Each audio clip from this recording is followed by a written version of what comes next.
So my new saying is, whatever you do, do it with a purpose. Okay? Jake played soccer for a while this fall, and he was on a team, and they were just at some points it was like they were just kicking, because that's what they're supposed to do in soccer, is kick the ball, right? That's what you do. You don't hit it with your hand, you kick it with your foot. And so many times I was screaming, kick with a purpose. Like, if you're trying to get it to that guy over there, kick it to that guy over there. Don't just be like, and just kick it and hope that he gets it. Same thing goes for worship and church and God. If you're going to do that, do it with a purpose. And man, I love what we're doing, what we've done at camp over the past few years and what we're doing this weekend with our worship. It's very purposeful. We didn't just get here and say, oh, what are we going to sing this next time? And just flip through some songs. When I was growing up at church camp, of course we didn't have PowerPoint. We talked about growing up. And, we actually had song books. And then it got really, I don't know if you've seen these before or not, but they're overhead projectors where it's like a transparency, and you stick them on, and it's really cool, and it was like new technology, and churches split over whether they could use those or not, which is just ridiculous. But we got to those, and we would hurry up and go through the 3-ring binder that was this thick when we first started, it was like a supplemental book, there's 20 songs you could sing. And we'd pick out 3 or 4 of them quick that we could lead for chapel that day, or for church that morning, whatever. And now, we showed up this weekend, we had every song picked this week. We knew what we were going to do, we were worshiping with a purpose. And I hope you can appreciate that while we're here today, and a little bit tomorrow. If you got your Bibles, we're looking at the Old Testament this time. 1 Kings, I turned right to it, a little bit scary. 1 Kings chapter 18. It's toward the beginning of the Bible, after the first 5 books. Then you get 1st and 2nd Samuel, 1st and 2nd Kings. We're in 1 Kings. If you have my Bible, it's page 276. 1 Kings chapter 18. We're going to look at verses 16 through 40. Maybe not all that. Quite a bit. For an afternoon after eating. Is anybody else burping up tacos? This is disgusting. Those of us that did not get meat are just fine with it. Yeah, you're probably happy. Yeah. We're going to maybe rethink that menu for next time. Tacos, bad idea. Alright, 1 Kings chapter 18. Basically, before there were kings, okay, for God's people to have kings, before there were kings, there was things called prophets. They basically told God's people what to do. And they heard from God directly. They spoke to God's people directly, okay? And Elijah basically was whining and complaining, I'm the only one left. There's nobody else.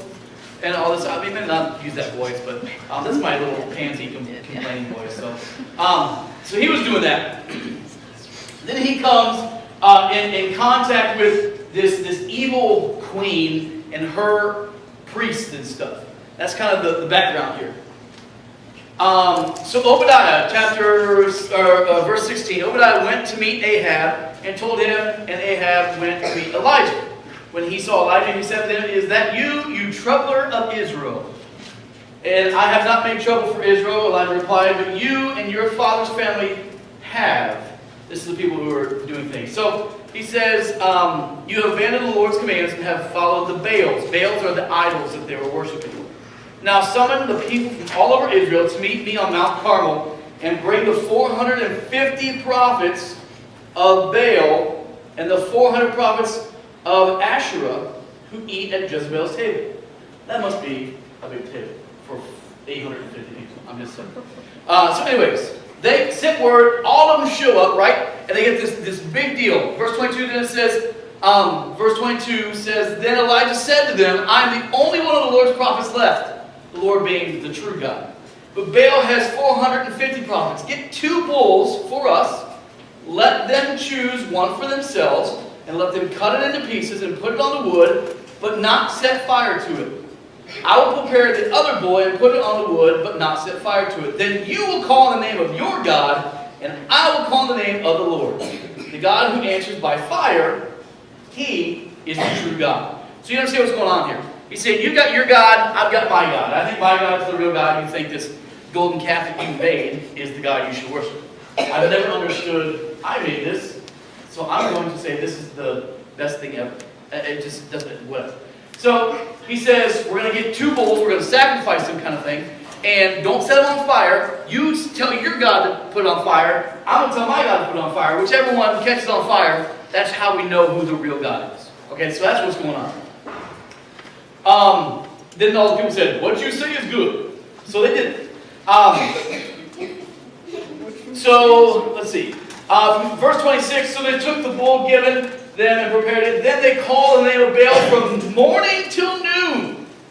"O Baal, answer us," they shouted. But there was no response. No one answered. And they danced around the altar they had made. At noon, Elijah began to taunt them. "Shout louder. Surely he is a god. Perhaps he is deep in thought, or busy, or traveling. Maybe he is sleeping and must be awakened."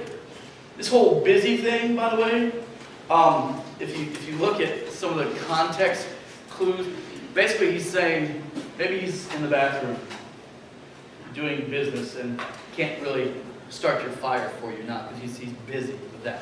So he's saying maybe he's asleep. You should scream louder. Maybe he can't hear you. Okay? So he's getting a little cocky here. So they shouted louder and slashed themselves with swords and spears, as was their custom. I don't know about some religions. I definitely don't want to be part of that one. Until their blood flowed. So midday passed, and they continued their frantic prophesying until the time of the evening sacrifice, but there was no response. No one answered. No one paid attention. Verse 30, then Elijah said to all the people, "Come here to me." They came to him, and he repaired the altar of the Lord, which was in ruins. Elijah took 12 stones, one for each of the tribes descended from Jacob, to whom the word of the Lord had come, saying, "Your name shall be Israel." With the stones he built an altar in the name of the Lord, and he dug a trench around it large enough to hold 2 seahs of seed. Does anybody know how much that is? 13 quarts, about 15 liters. Okay? So 7 or 8 2 liters. That's how much it could hold. He arranged the wood, cut the bull into pieces, and laid it on the wood. Then he said to them, "Fill 4 large jars with water and pour it on the offering on the wood." Now, I don't know if any of you are fire makers or fire starters, but pouring water on the wood, not a great decision to be able to get this fire started. So then he says, "Do it again." And they did it again. "Do it a 3rd time," he ordered, and they did it a 3rd time. The water ran down the altar and even filled the trench. Now, then he says in verse 37, "Answer me, O Lord, answer me, so these people will know that you, O Lord, are God, and that you are turning their hearts back again." Then the fire of the Lord fell and burned up the sacrifice, burned up the wood, burned up the stones, and burned up the soil, and also licked up all the water in the trench. Now, I don't know if you've been around some hot fires before, but hot enough to burn stones. I mean, what are all of our fireplaces built out of to protect our homes? Stone. Rock. Those were gone. The soil, gone. When all the people saw this, they fell prostrate, excuse me. Let me back that up.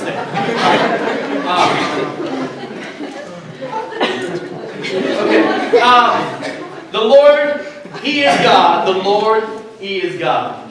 They fell on their face, basically, is what happened. And they exclaimed, "He is God." Your God, the God that you call God, that's got to be the God. Because we screamed to our God all day long. Maybe He was asleep. But even if He was, He didn't listen to us. Our God couldn't do what your God did times 10. He couldn't even do a little bit of that. Now, we've been talking a little bit about the American dream. And basically, what it says is, you can do whatever it is you want to do. You just have to set your mind to it and accomplish it. The problem with that is this. You can't, really. Some things are out of your control and some things are in God's control. You know, if you look at it,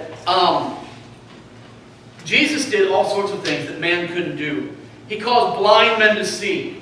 He caused people who couldn't walk to walk. He caused the dead to rise. else could do that until He gave them the power. So do you trust in His power or do you trust in your own power? That's a question you got to ask yourself. You know, some of you are very good at certain things. You know, Sean's great at doing some worship, and Jake's great at kicking things, you know, whether it be a soccer ball or a football. Some of you are really great at running. You can run really fast, which, again, do you run a lot? Yeah, he's fast. You're fast? Yeah. Enjoy it while it lasts, is all I gotta say. Some of you are really good at writing poetry. Some of you are really good at reading books. Good for you, because I am not. But there are things that you're good at. But where do you think that came from? First of all, you're not good at everything. Sorry. But you know, some people are good at a lot of things. But you're not good at everything. So there are ways to improve. So is your trust in your ability, or is your trust in God? So can you see how being a Christian can be different from the American dream? The American dream says, I can do everything. The Christian says, I can do everything through Christ. It's all about me. It's all about Him. And to tell you the truth, the American dream, it's all about me, is part of the reason that we're in situations that we're in. Okay? It's part of the reason why, for example, more people are on a government assistance than ever before. Now, there are times where you need help. I've done it. I've been there myself. But to live on it generationally, you know, we've been... try not to get too political here, but sorry. But my point is this. My point is this. We become a very me society. It's all about me. You know, was it Toby Keith that sang a song about that? Yes. Yeah, exactly. It's all me. He's saying, it's like, it's not all about you. Sometimes it needs to be about me. And that's what God is saying to us. It's not all about you. Worship. It's not all about how you sound. It's not all about the words you say. It's all about me, which God is saying me, not you. What you do with your lives on a daily basis is not about what you want and what you can accomplish. What are you doing for God? It's basically God's power versus our own abilities. In 1931, James Adams, now this is right in the middle of the Depression, said, a dream in which each man and woman shall be able to attain the fullest stature of which they are innately capable and be recognized by others for what they are. So the American dream, he's the one that coined that phrase, okay, is not just about accomplishing everything we can. It's about others noticing it and patting us on the back for it. Now, is there anything wrong with complimenting people and noticing when they do well? Absolutely not. It's actually kind of encouraged by Jesus. Okay? But to do things on your own will and your own accord just to get recognition, that's a whole different story.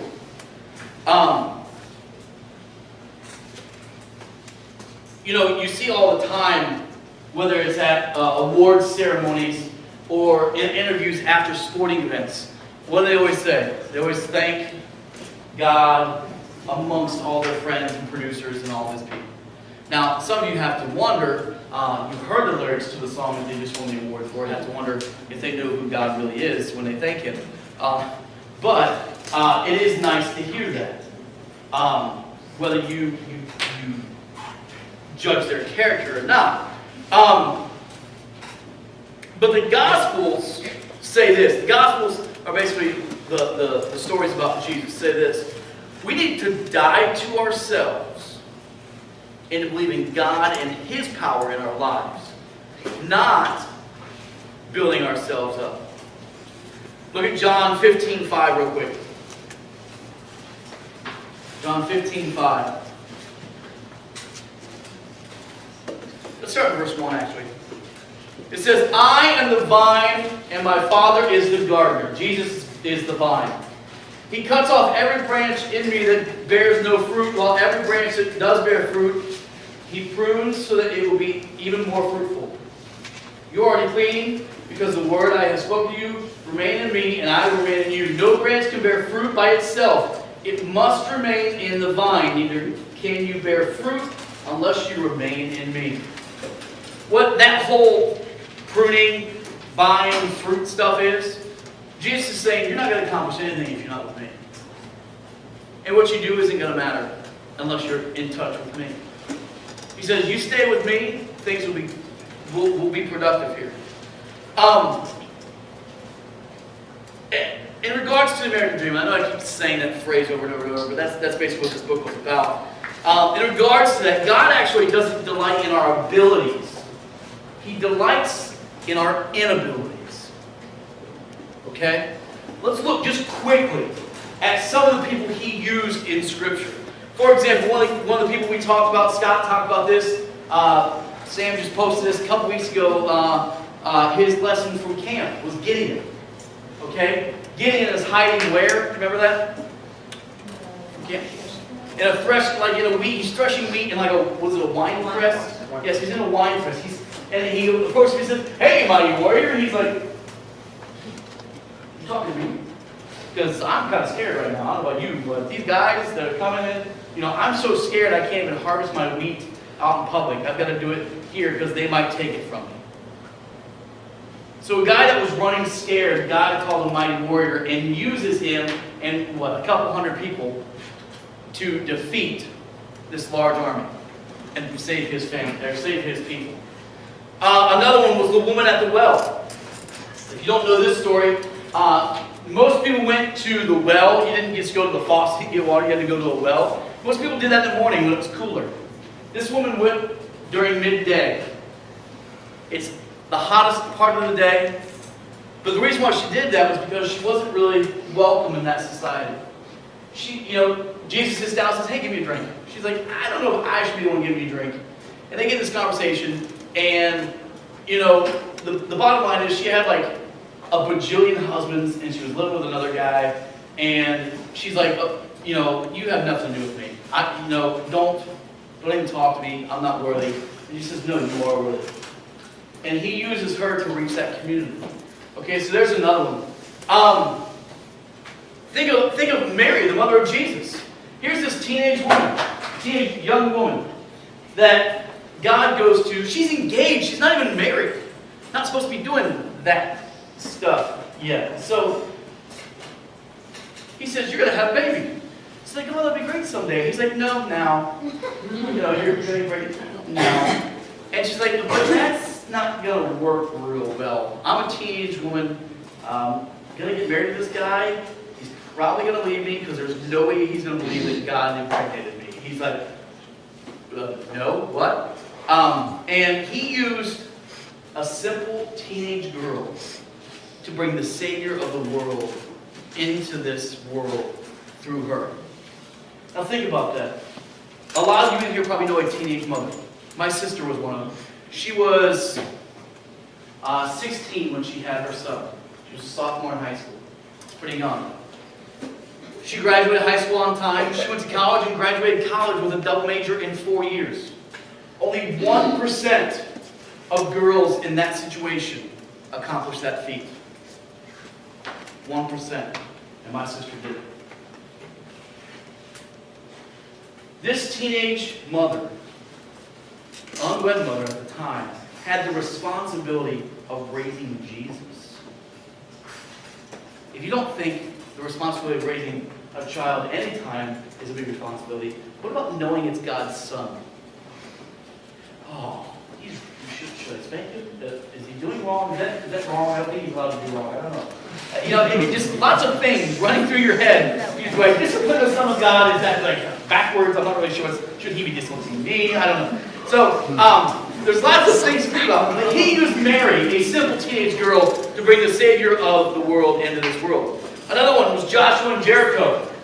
We talked about this a little bit earlier. Joshua, the people are coming into the promised land. There's this big fortified city. There's stone walls around the city. And here they are. They've got some trumpets, and they've got some swords, and some sticks. And they're like, how are we going to do this? They've got guys with bows and arrows. They're going to shoot us all when we get close. There's no way I'm climbing up that steep wall. And God says, Well, let's see. Look at Joshua, the book of Joshua. Joshua, Judges, Ruth. Joshua chapter 15. Excuse me, chapter 5. Joshua chapter 5.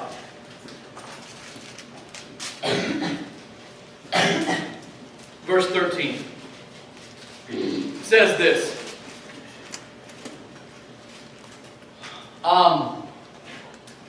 Now when Joshua was near Jericho, he looked up and saw a man standing in front of him with a drawn sword in hand. Joshua went up to him and asked, "Are you for us or for our enemies?" "Neither," he said, "but as commander of the army of the Lord, I now have come." Then Joshua fell face down on the ground and asked him, "What message does my Lord have for me, his servant?" The commander of the Lord's army replied, "Take off your sandals, for the place where you stand is holy."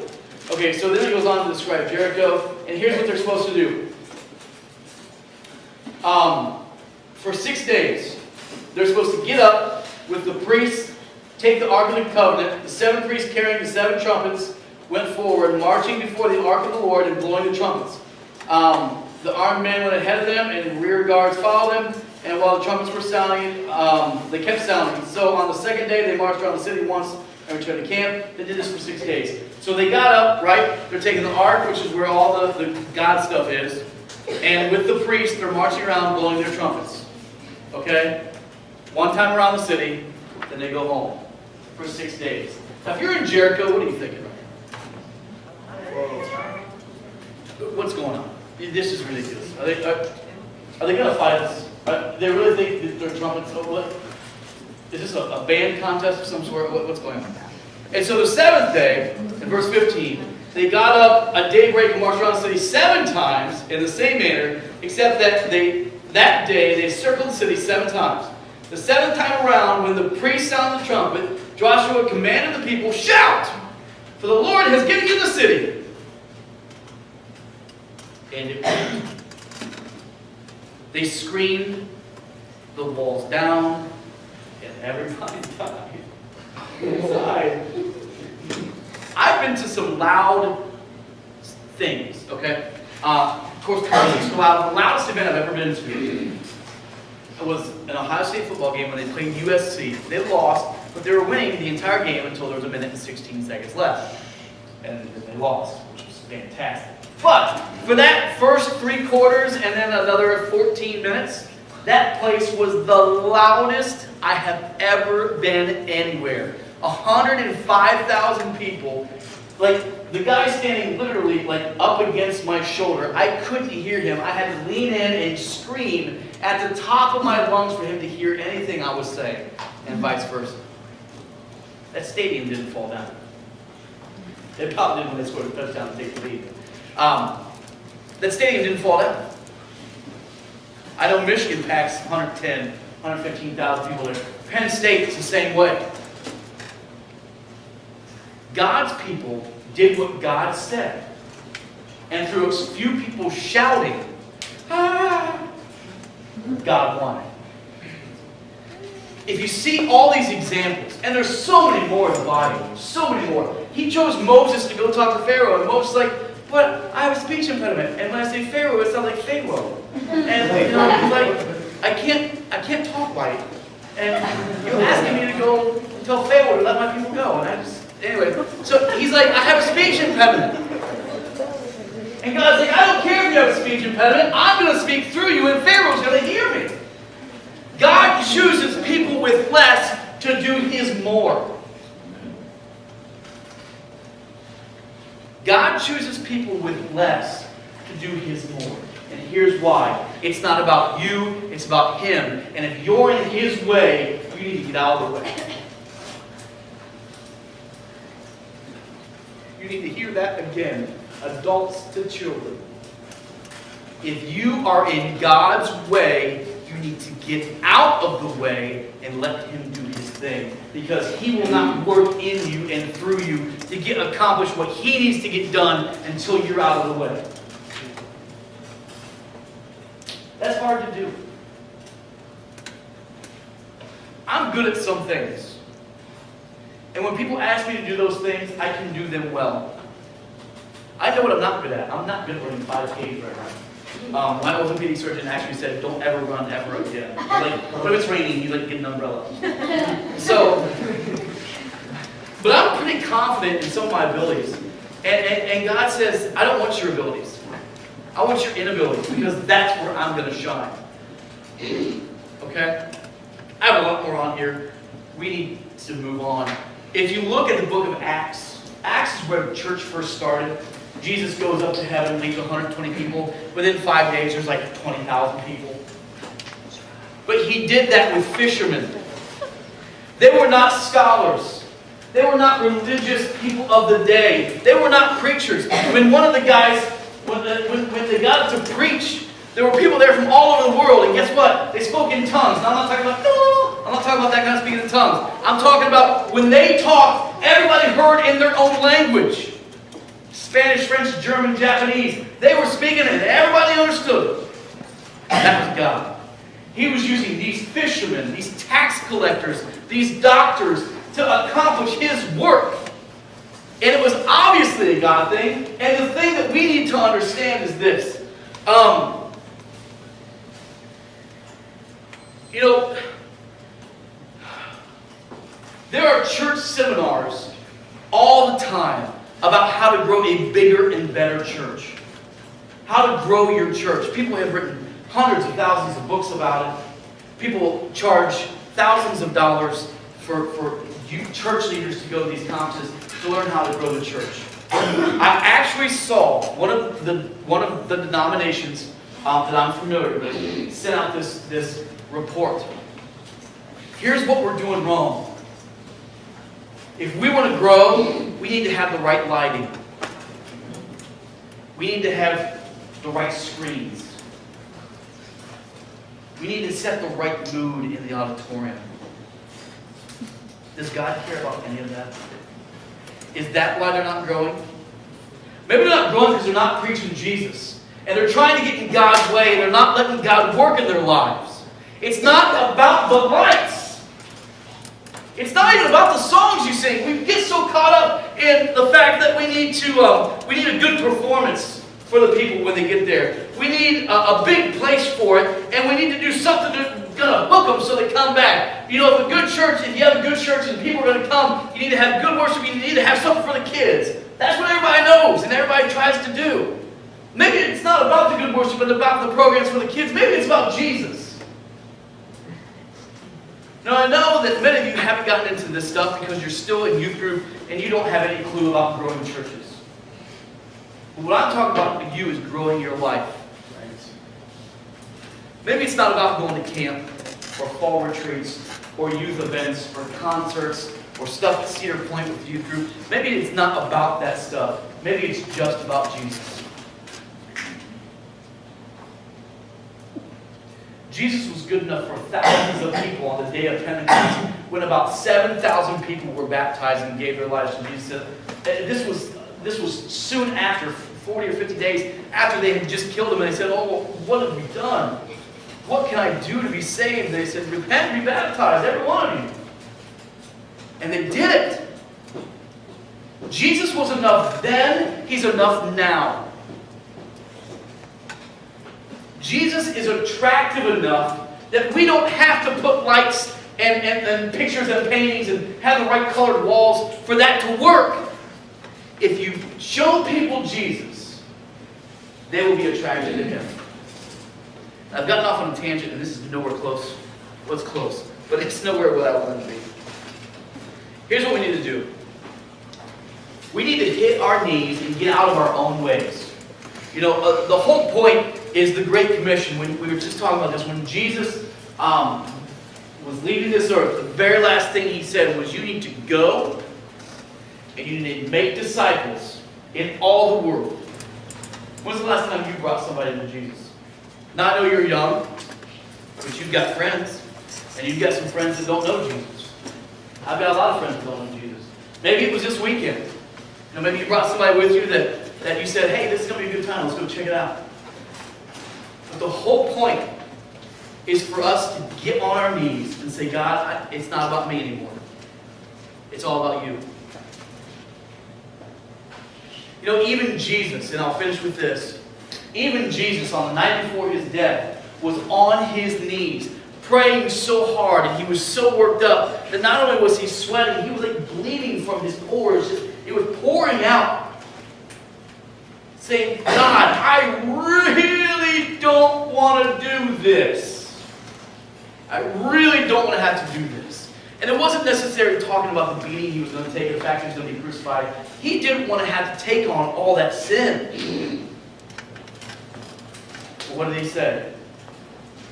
Not my will, but yours be done. And that's where we need to get to when it comes to our relationship with Jesus and how we treat people in our lives. God, it's not about what I want. It's not about what I want. It's not about what I want to do. It's about what you want. That's very, I'll say this and I'll be done. It's a very difficult way to lead your life. Because it may take you places you never knew. You know, maybe it takes you to Chicago. Maybe it takes you to Africa. Maybe it takes you down the street to your neighbor's house.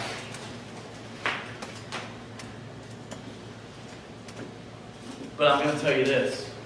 It may be the most hard thing, the most difficult thing you've ever done, but I can guarantee you it's the most rewarding and fulfilling thing you'll ever do. Okay? If you doubt that because you're young and you haven't quite experienced that yet, ask some of the adults around here that have tried that at least, maybe not living it currently, but have tried it. When you say, not what I want, but what you want, God, it's a big change in your life, and things are going to start happening. So be ready.